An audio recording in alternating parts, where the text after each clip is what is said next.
My name is Robert Weeks. I'm a mixed martial artist. Today I'm at Main Event Sports Club, and I'm going to be showing you some needle throwing techniques. The needle is a Chinese instrument.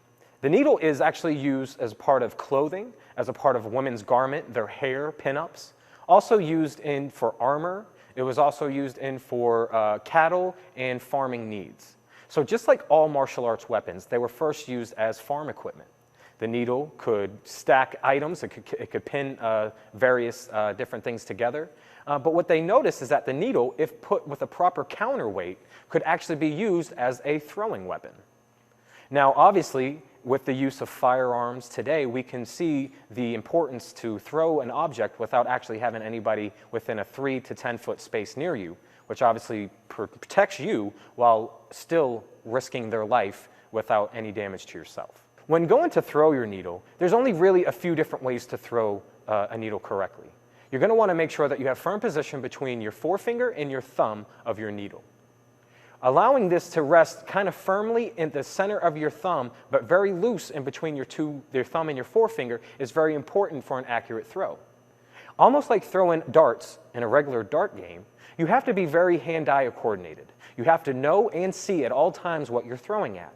Because if you're not looking what you're throwing at, it's pretty much a crapshoot of where it's going to go.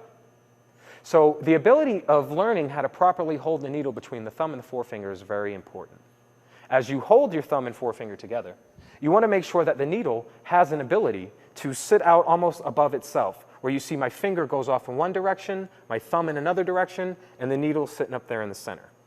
As I go to throw my needle, I want to make sure that I have a movement that's going to be fluid with what my arm is made for. That means using my elbows, that means using my shoulders, that means using leverage, that means using my whole body weight at any one time to make sure that I put the generated power needed to carry this device where it needs to go with the force that I need it to use. Now, maybe I needed to stick to a board, or maybe I needed to kill somebody.